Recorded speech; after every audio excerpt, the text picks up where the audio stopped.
Welcome to the Courageous Entrepreneur Show. This is the show that shares information and inspiration to help you move past fear, self-doubt, and limiting beliefs that are keeping you from achieving the success you dream of and deserve. I'm your host, Winnie Anderson.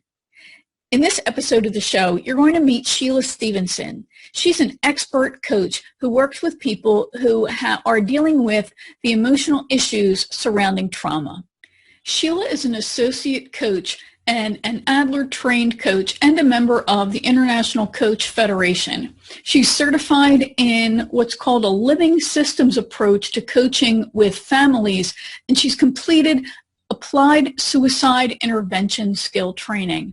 Sheila is also a published author and an inspiring and informative speaker. She's a member of Opening the Circle, which is an emergent project that started in January of 2014, where men and women who are survivors of sexual abuse, their family members, and community service providers meet regularly to develop community and to create useful and effective tools for support. In January 2013, Sheila founded the Learning and Support Group for adult survivors of childhood abuse. She's also served on the board of directors of Child Pornography Hurts Incorporated and Youth Opportunities Unlimited. Now, we've all experienced trauma of one sort in our life, whether that's been not getting a job that we wanted, or the death of a loved one, being in an accident, or any number of other experiences that can hurt us physically and emotionally.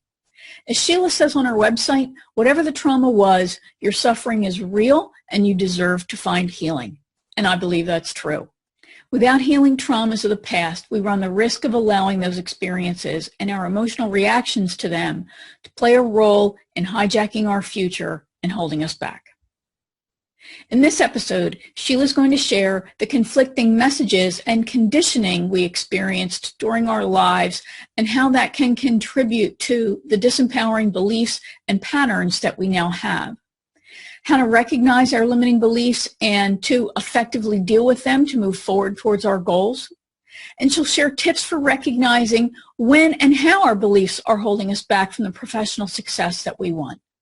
As always, listen in all the way till the end, and I'll share your reflection exercise and action step for this episode. All right, so welcome, Sheila. Let's get everybody on the same page with what we're talking about. I think those of us who talk about things like limiting beliefs can really take for granted that everyone understands this whole concept of what a limiting belief is. So can you start by explaining what that is? Sure. Thank you, Winnie. I'm glad to be here with you. Limiting beliefs are those thoughts that run around in our heads that were planted there not by ourselves but by others, and done, very much, mostly in innocence. We come into the world as infants and we're kind of empty little vessels, right? And so our caregivers, whoever they may be, share their impressions of the world. They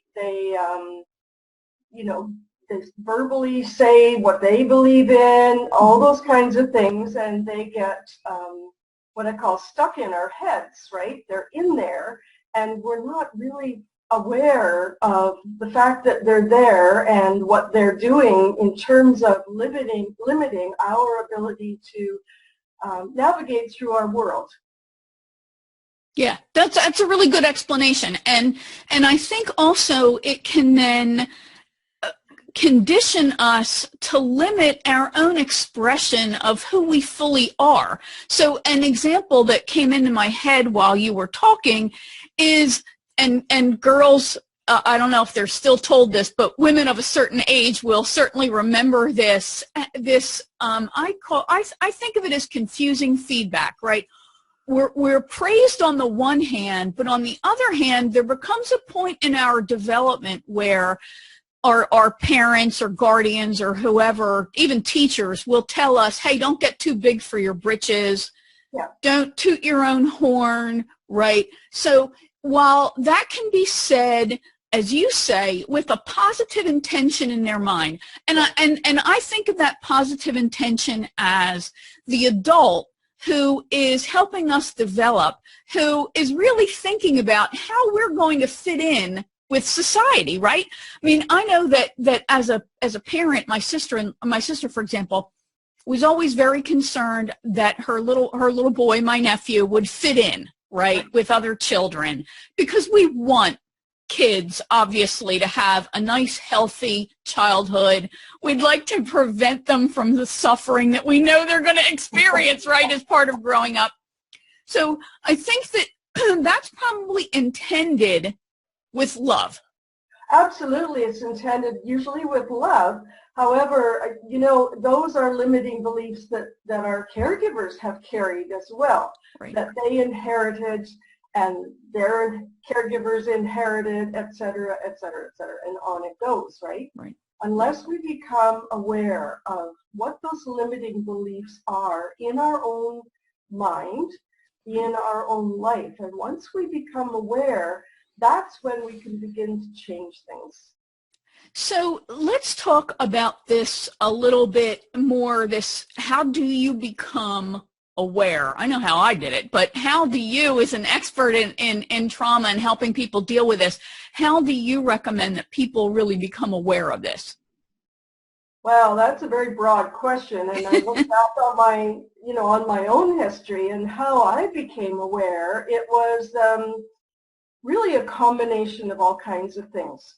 I'm an avid reader and learner, so I've been reading books all my life by a variety of authors, you know, and I pick up their more positive messages than the ones that I had. Okay. Okay, that was one way of becoming more aware. Mm-hmm. Also, I think as a society, we're becoming more aware of our limiting beliefs and our ways of behaving in the world and with each other. Mm-hmm. And so, you know, my kids even, they're well into adulthood now, but when they were in their very late teens, early 20s, and, you know, moving away from home, they both in their own ways informed me that while I'm still their mom, I didn't need to be mothering them because they were adults and they were entitled to learn their own, you know, travel their own path and et cetera. And so, you know, my kids have educated me, my grandkids. So listening to others as well and picking up and sifting the messages, right? Mm-hmm. Rather than just adopting what other people tell us as our own truth, because it's not always. Right, right. Yeah, it's typically their truth, right? Just like giving an opinion of a movie is your opinion. Exactly. It doesn't mean the person will really enjoy the movie or not because you did, but you're still giving your opinion. So I love that issue of awareness, and that's really what helped me to start recognizing my own limiting beliefs and my own issues. So do you think self-talk, tuning into your self-talk, impacts your facing your limiting beliefs? Absolutely, because what is our self-talk but a repetition of those messages that are crawling around on that round track in our head, right? So we are, you know, those messages come up, and because we've had them for so long, mm-hmm. and we still, they're in there. We're not, they're kind of background music, if you will. And until we acknowledge that, oh, okay, that's a really great message. Yeah, okay, I'm aware of that. I want to continue with that message. Or, oh my goodness, where did that come from? That is not serving me at all. Right. You know, that's actually tearing me down a bit. It's lowering my self-esteem. It's knocked the heck out of my confidence, whatever. And so we start with one little thing, you know, the first thing, and we kind of process that mentally, pay attention to it, make a change. Changes don't happen overnight, mm-hmm. right? A change needs to become a habit, and a habit eventually, if we're dedicated to making that change and creating that new habit, will become automatic. Once it's automatic, then we don't have to worry about it anymore because we've exchanged a message that's not serving us for one that is serving us. Right. Okay. So then these beliefs, these limiting beliefs, then they can actively hold us back in achieving really our goals, what we ultimately want, right? Can you talk a little bit more about that, how they do that? Absolutely. Well, because, I believe we all come into the world with a very strong intuition. Although, because, we're like 7 or 8 pounds and 21 inches long, we don't know that, right? Mm-hmm. And so as we grow and develop as children, unless someone is nurturing our curiosity, recognizing our unique personality and allowing us to work our way through our days, our hours, our minutes, or whatever, as children growing up, in other words, nurturing us, mm-hmm. then we kind of squash our intuition, and we don't learn to trust it. Because our intuition, call it what you like, intuition, gut, heart, whatever, it's there to support us, it's there to protect us, and it will never ever lead us wrong. Mine never has led me wrong when I was paying attention to it. However, it gets kind of pushed to the background of our lives in many cases. So it's a matter of bringing it up forward. And an example that I've used many times is, have you ever gone to the front door and you're ready, you're going out to work, and a little voice in your head says, take your umbrella. And it's a beautiful sunshiny day, and in your head you say, sun's shining, I don't need my umbrella, what's that about? So off you go. But the message again, take your umbrella. And it may come 3 times, take your umbrella. So if you ignore it at your peril, you could get wet later on in the day. Someone asked me many years ago, well, what if I take my umbrella and it doesn't rain? It doesn't matter. You have honored your intuition. You've honored the message. And maybe it didn't rain and that was your reward for honoring your intuition. Who knows, right? However, that's one little start of how we can learn to honor our intuition, which is a part of the essence of who we are. Right. Yeah. Okay, that's great. So now we've talked about these messages that we received that were presumably communicated from a positive place, right? The don't toot your own horn, that sort of thing. But there are also messages that are delivered, let's just say, not exactly from a positive place or from some warped perspective that the person, I don't know how you think they're being positive with some of the things that people are saying. I can tell you that as a child, one of my earliest memories is hearing that I was worthless, that I would never amount to anything, and that I was truly unwanted. Right. My mother was, I was the third of what became 4 children. And my mother made it very clear that she never wanted children and that I was yet another unwanted pregnancy, which of course as an adult I totally respect, but I didn't exactly need to hear it when I was a toddler, right? Wow. So now, and obviously those are scarring statements, right? Even if they're told once, their words are just so powerful because they can never be taken back no matter how much you say, oh, I didn't mean that. So can you talk a little bit about, and I know we could go on for days and weeks and months, about this particular issue, but can you talk a little bit about even recognizing how that kind of truly negative, hurtful statement has been implanted inside of you, and then recognizing that it's playing over and over and over again in your head? Yeah, exactly. So like yourself, Winnie, I was told many similar messages. I was told I was stupid. Mm-hmm. I was told I smelled bad and I would never accomplish anything and nobody would ever love me, including the person who gave me those messages, who never loved me, because I came into the world with brown hair and brown eyes and I was very curious and active. And she told me at a very early age that she wanted the blonde, curly-haired, blue-eyed little girl who would sit and be quiet and color. Don't we all? Yeah, I see that kind of as, wanting to play God, right? Right. Forget, right? Yeah, so those messages, when they're delivered, children's brains are very malleable. Mm-hmm. And we don't, as human beings, we don't become cognitively fully formed in our brains until we're in like our mid-20s. Right. So whatever's plopped into our little brains as children, they do literally get stuck in there. Mm-hmm. And when a message tears at the center, the essence, or the soul of who we are, even as small children, we recognize that, and it's very hurtful. And the impact is extremely, like you said, very, very powerful. And we carry those messages all through childhood, through puberty, through our teen years, and who knows how much longer, right? Mm-hmm. Until we can create that awareness, and or somebody takes us by the hand and says, let me help you, whatever it takes. What I want people to know is that it is possible. It's possible to get rid of those messages. Mm-hmm. And understand that those messages came from flawed people, whatever their intent was, right? Whether their intent was just total ignorance of what they were saying, or whether their intent was harmful. The fact is that now it's impacted us, right?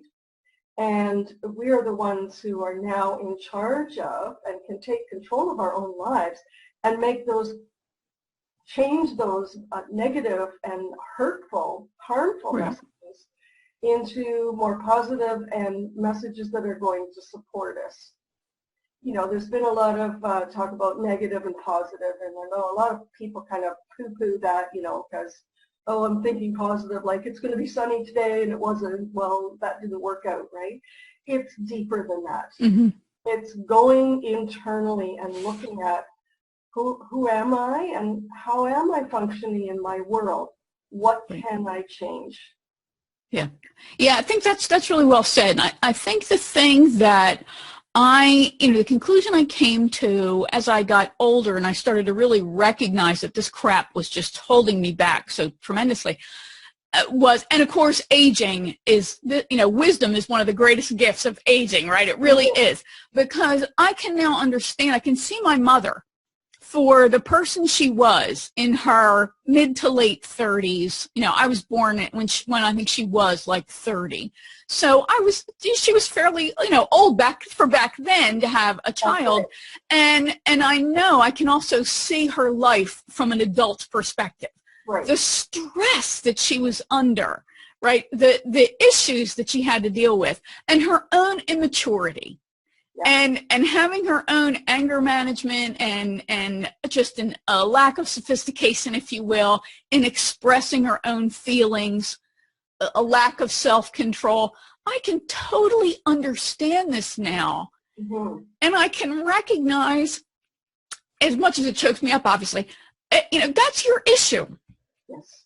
Yeah. Right? That was your issue. And as you say, she was probably throwing to me and to my siblings. I wasn't the only one. She was an equal opportunity abuser, if you will.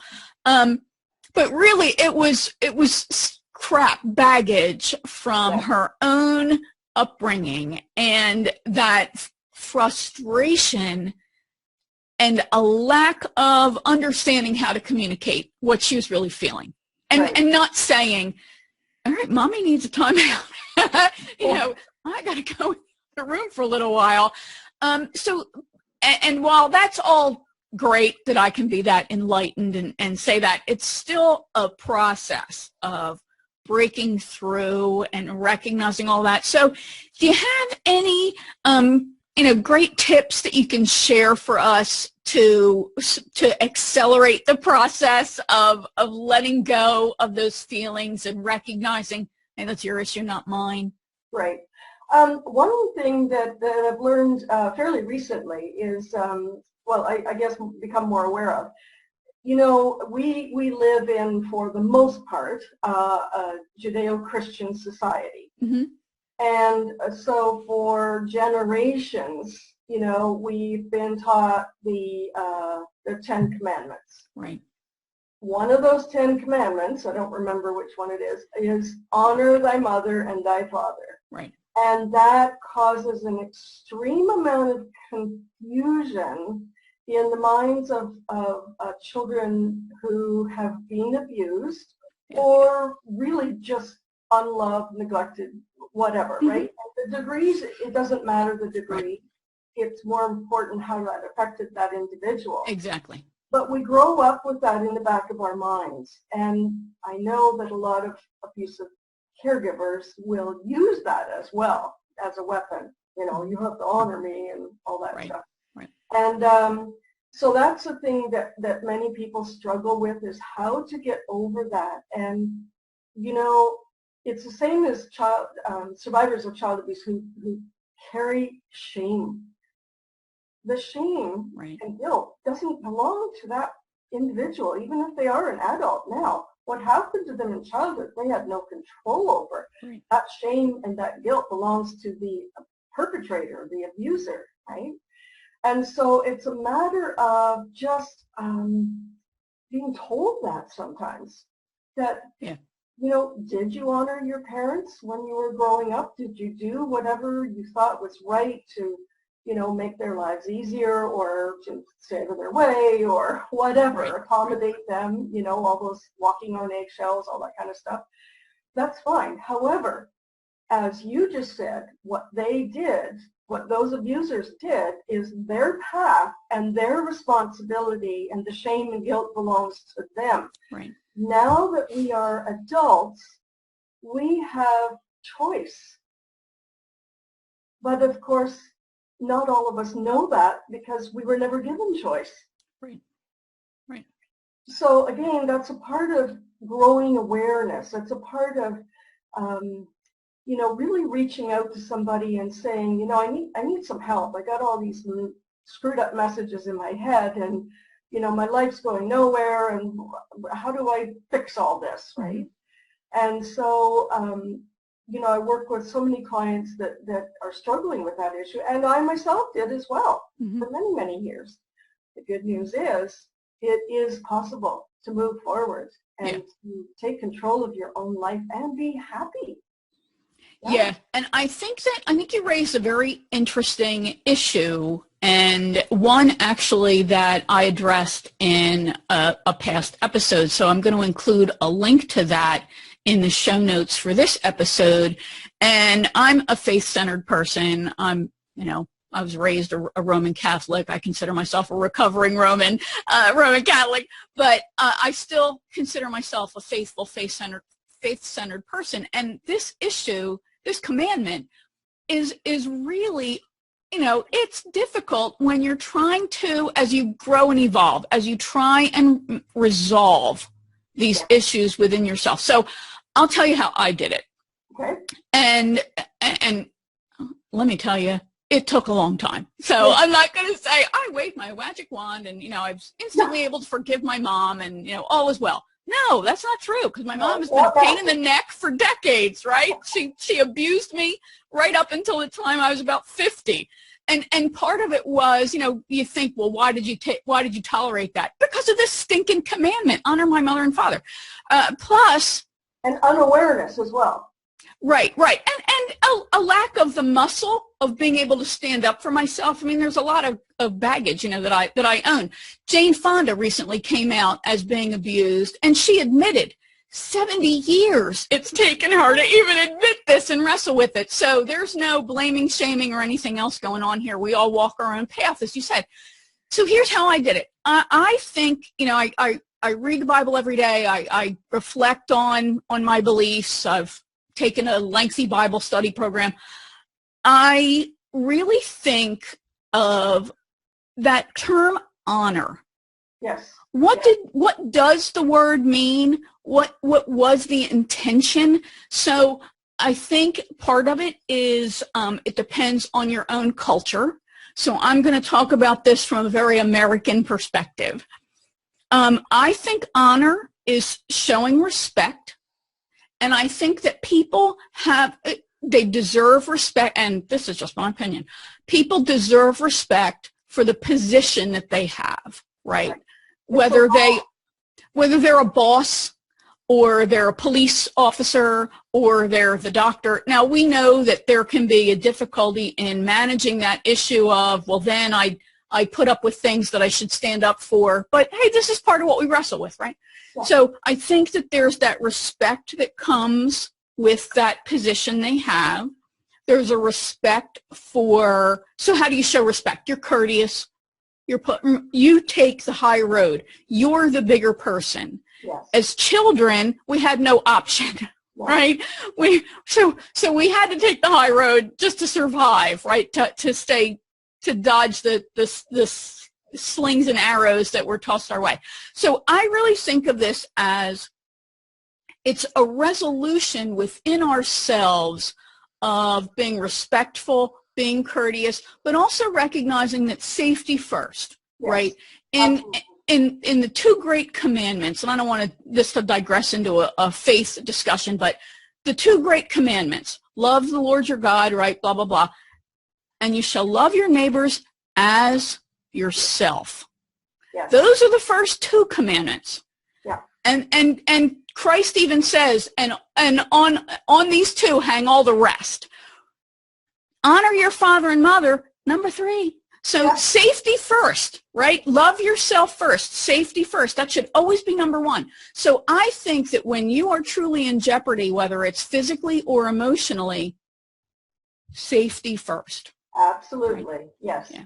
And Winnie, I similarly, I'm a practicing Christian, but my faith is more spiritual than, mm-hmm, you know, I've had issues with churches all my life. So, yeah. However, when a new client comes to me, one of the first things that I ask them on their information sheet, if you will, you know, like who to call if they have a heart attack in my presence or stuff like that, is, do you believe in a higher power? And if so, what do you call it?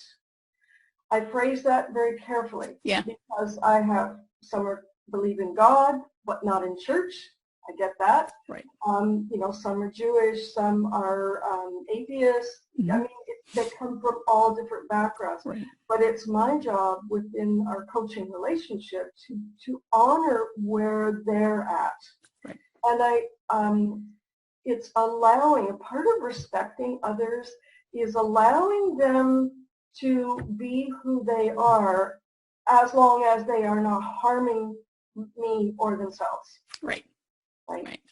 But it's allowing, it's not controlling. Because at the end of the day, there's nobody you can really control, unless you tie them down, other than yourself. Yeah. Yeah. Me. I can only control me. I can't control anybody. And that's exhausting enough, isn't it? Oh my gosh. I can barely handle that some days. Yeah, exactly. Yeah, that's great. So can and as coaches, consultants, professionals out there who are watching this, you know, we all have the language of who we work with and what our work includes. So, you know, you have to filter this through that perspective as well, those of you who are watching and listening. And I try really hard not to overstep my boundaries with the relationship that I'm in. Let's just put it that way. But as you say, sometimes you can see that someone is truly harming themselves. Yes. Right? Through what they're saying, what they're doing. This might be a friend, it might be a family member, especially siblings, you know, who are trying to work out the whole dynamic of their own relationship and then deal with their own path and their own crap, as I say. Yeah. Is it possible to help our friends recognize that, hey, you said this about yourself, you're wonderful, don't say those bad things about yourself, you know, really, where did that come from? Should we be doing this, or should we just shut up and keep this stuff to ourselves? Okay, well, that's an interesting question. If I may start off with just mentioning that you use 2 words that I try not to use in coaching with clients, and that is don't, which are negative. And should. And should. Right. You know, we've all done it. Right. I if I do it anymore, it's just a rarity. It's not a usual pattern. I pick up on it very quickly, and I will say to people, did you just should on yourself? And chuckle. But what often happens is, as they chuckle, they drop their heads. I'm a great body language reader. Yeah. And you can read it over the phone too, by the way, even when you're working with clients over the phone. And so that can start a conversation as well. And, like you say, well, where does that come from? Or are you aware that you're doing that to yourself? Do you do that to your friends as well? All kinds of questions can come out of that. But again, that harkens back to awareness. Right? Those are old habits. They're old habits that are not serving us well, and they may not be emblazing our relationships in a healthy way either. Right. We go around with our significant partner or close friends shooting on them all the time. How's that making them feel? Yeah. Right. So you don't think we really should step in here and point this out to friends and in a nice way, Well, yeah, I'm not saying no, don't do it. I'm just saying that, if we have a sense, and I mean, if it's somebody that we're close to, right? Right. And that's really what I'm talking about here. Yeah. And so it's about noticing. It's about noticing. I noticed you just should on yourself. What's that about? Right. Because if we then say to somebody, you shouldn't should on yourself. Right. Don't do that. Yeah. What's the first thing that happens? They get the back up, right? Yeah. And so open dialogue doesn't take place when we don't have that openness of dialogue. Open dialogue doesn't take place when we're being should on. Yeah. Or when our defenses are up. Right. Yeah. So yes, it is possible, but it's a delicate little tightrope to walk. Yeah, I think that for me, as I started to develop more awareness and sensitivity to the things that I was saying to myself, I started to tune into how so many of my friends, whether that's the birds of a feather or what, but so many of my friends would also tend to repeat negative statements about themselves. And yes, that is what I would say. Hey, I've noticed that whenever we talk about X, you say Y. I love you. I think you're fabulous. I see these examples of how fabulous you are, but you keep saying this.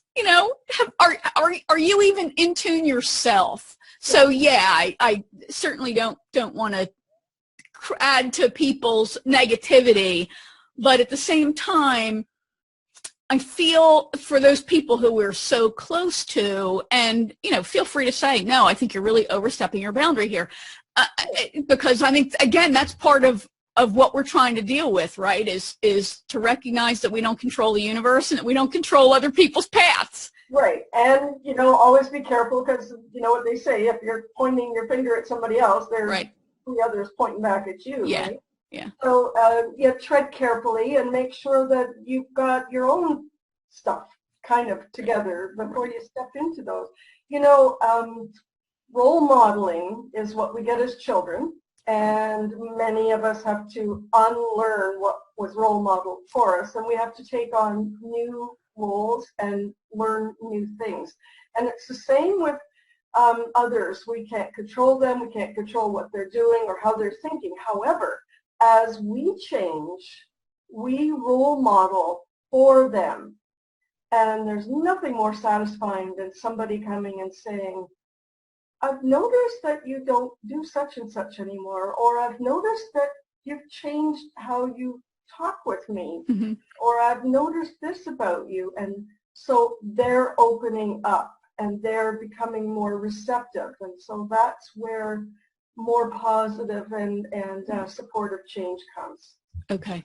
So then for the business professionals who are watching and listening and who are starting to wonder if these limiting beliefs, if they have limiting beliefs, which of course, 99.9% of us do, right? We all do. They're common. Okay. What could be, in addition to just that awareness of, hey, I just said something really negative about myself, stubbed my toe and called myself stupid or something like that. what could be some other signs? Are there signs in somebody's business, their productivity? What should we be sensitive to that could signal that our beliefs are actively holding us back? Right. Well, in business, so you're talking about entrepreneurs? Yeah. Small business, yeah, that kind of thing. It's so easy to get caught up in the day-to-day minutiae, the details, right, of operating a business. And when we're on our own, that's challenging, because you've got a lot of balls in the air, right? Right. Finding time to reflect and be good to ourselves, self-care can be challenging. When we're working with others, or if we have employees, the one thing that people really, really want from others, I mean, all kinds of studies have taken place where, and I've worked in the corporate world, so I know this for a fact, people don't want necessarily all kinds of new programs to come in and say, oh, well, if you do this better, then you can get 5% more on your paycheck, or you get an extra day of vacation, all that kind of stuff. People want positive interaction. They want a pat on the back once in a while for their hard work and their effort. Right. They want to be acknowledged as valuable human beings. Mm. It comes down to that, How can we change the whole world? It's the same as how do you eat an elephant? One bite at a time. Right. And changing the world is one person at a time. So as I change, I change my little world. But there's a domino effect to that. Mm-hmm. Right? And it's the same in business. One of the most expensive things about business, especially if you have employees, is hiring. And one of the worst things to do in a business is firing. Yeah. Well, what if we treat people differently? What if we treat people as if they're valuable? I'm not saying that, if somebody's robbing from you, well, you need to deal with that, right? Mm-hmm. Or if somebody is just toxic in the workplace, right. That needs to be dealt with as well. But if you have a whole room of employees who are all grumpy and miserable,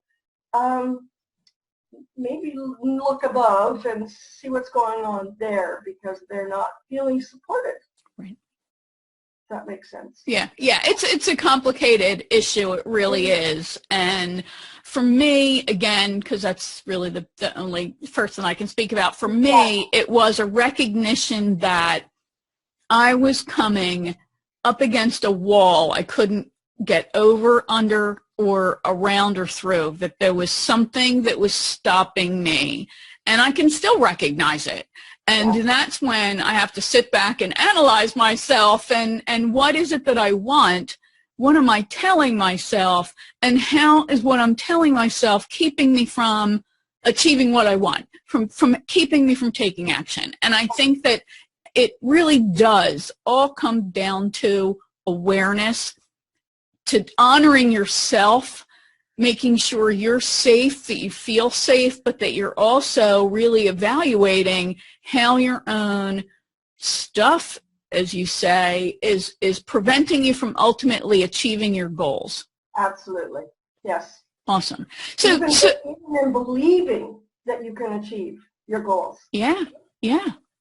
And I think that, again, that's probably where this really comes down to. It's this belief, because you're playing the tape, probably negative, over and over and over again, and anchoring that belief inside of you when really it's false. Yes. Right? It's false. Even if I'm sorry? It's not even yours.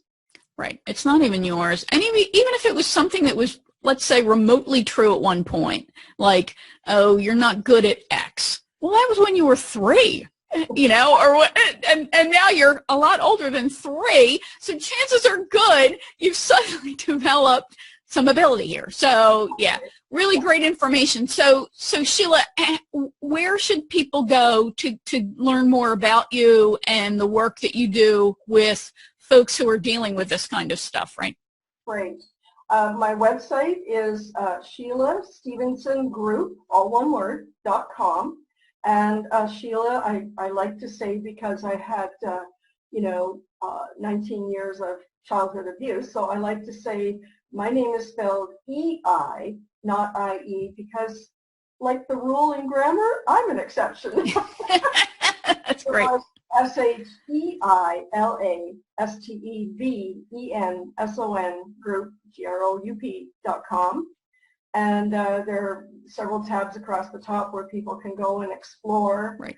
I have my blogs up there as well, and in the news there are some other interviews that have taken place that I've been fortunate to be asked to do, and this one today has been wonderful.